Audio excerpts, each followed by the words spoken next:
राम राम।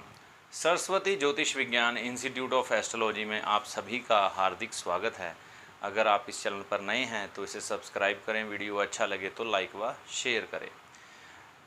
आम तौर पर हमें ये पहले सिखाया जाता था, घर में संस्कार दिए जाते थे कि बेटा झूठ मत बोलना, कुछ भी हो जाए किसी भी कीमत पर झूठ मत बोलना, किसी के साथ झूठा वादा मत करना, और हाँ, ख़ास तौर पर ध्यान रखना कि किसी का भी झूठा मत खाना।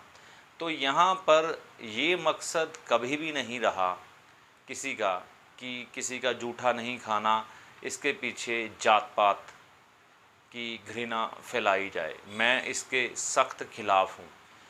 इसका एक पर्पस था, ठीक है। ये जूठा खाना यानी कि हम अगर किसी का जूठा खा लेते हैं तो हमें कोरोना काल ने ये सिखा दिया है कि अगर हम किसी का जूठा खाते हैं तो हमें इन्फेक्शन होने का डर रहता है, हमारी जान तक इसमें जा सकती है, क्योंकि दूसरे के अंदर की इन्फेक्शन आपके अंदर प्रवेश कर सकती है जब हम किसी का जूठा खाते हैं। क्योंकि उसका लार्वा जब उस पर लगता है खाने वाले भोजन पर, चम्मच पर, तो वो जब वहाँ से चीज़ उठा खाता है तो वो सारे कीटाणु उसमें, और अगर आप उसी प्लेट में खा रहे हैं तो आपका शरीर स्वस्थ भी है और दूसरा बीमार है, तो आप कहीं ना कहीं उसके संक्रमण में आ सकते हैं। तो इसका तो लॉजिक आज साइंस ने भी सिद्ध कर दिया।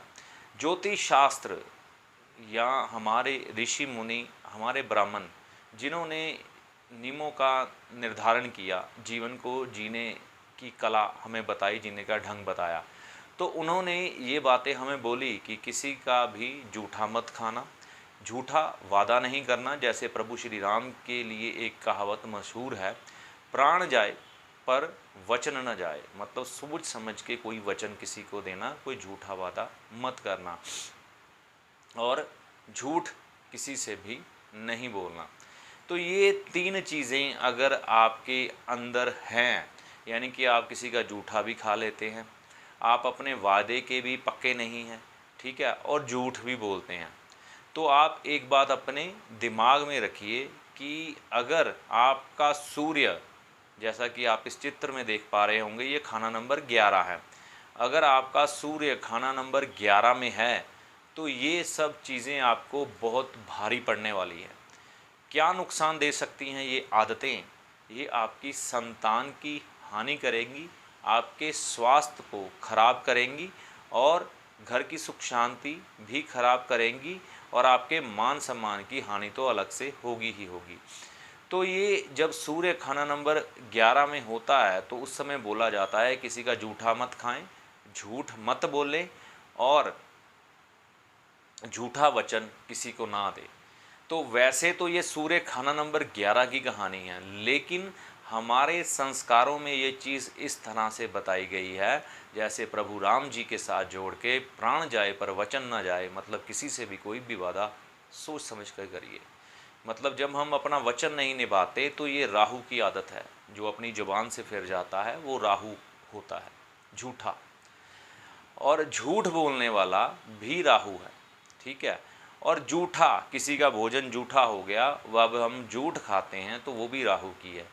तो जब हम राहु या शनि की आदतें, क्योंकि ये शनि में भी आ जाती है, राहु और शनि कोई भिन्न ग्रह नहीं है, दोनों सेम ही है, क्योंकि शनि राहु के द्वारा ही सभी को सजाएं प्रदान करता है। तो जब हम ये आदतें अपना के चलते हैं, क्योंकि सूरज यहाँ खाना नंबर 11 में है, और खाना नंबर 11 में शनि की राशि कुंभ राशि पड़ती है, काल पुरुष की कुंडली के अनुसार कुंभ राशि पड़ती है, 11वीं राशि। तो सूर्य जब शनि के घर में आता है तो शनि उसको कहता है कि कायदे से मेरे घर में रहना, अगर तूने जरा सी भी गलती की तो मैं छोड़ूंगा नहीं, क्योंकि संतान भाव का कारक सूरज है, पंचम भाव का, तो संतान को हानि, पेट को हानि, मान सम्मान सूरज कारक है, उसको हानि, और बाकी क्या क्या नुकसान सूर्य आपको दे सकता है इसकी आप कल्पना भी नहीं कर सकते। तो आपका सूर्य अगर खाना नंबर 11 में है तो आपको तो बेहद सतर्क रहना होगा। बाकी हमारे ऋषि मुनियों ने सभी के लिए ये नियम निर्धारित किए थे तो आपको भी इस चीज़ का विचार करना चाहिए। हमें किसी के साथ झूठ नहीं बोलना चाहिए, झूठा वादा नहीं करना चाहिए, किसी का झूठा भोजन नहीं करना चाहिए, ना ही अपना झूठा भोजन किसी को करवाना चाहिए। इससे हमारे सूर्य ग्रह खराब हो जाते हैं, हमारी आत्मा अशुद्ध हो जाती है। तो आशा करता हूँ आपको मेरी बात समझ आई होगी। अगर समझ आई लाइक व शेयर करें ताकि ज्योतिष के प्रेमियों तक इस वीडियो की जानकारी ज़रूर पहुँचे। तब तक के लिए गुरु की कृपा आप पर बनी रहे। राम जी आपकी भली करे। जय माता दी।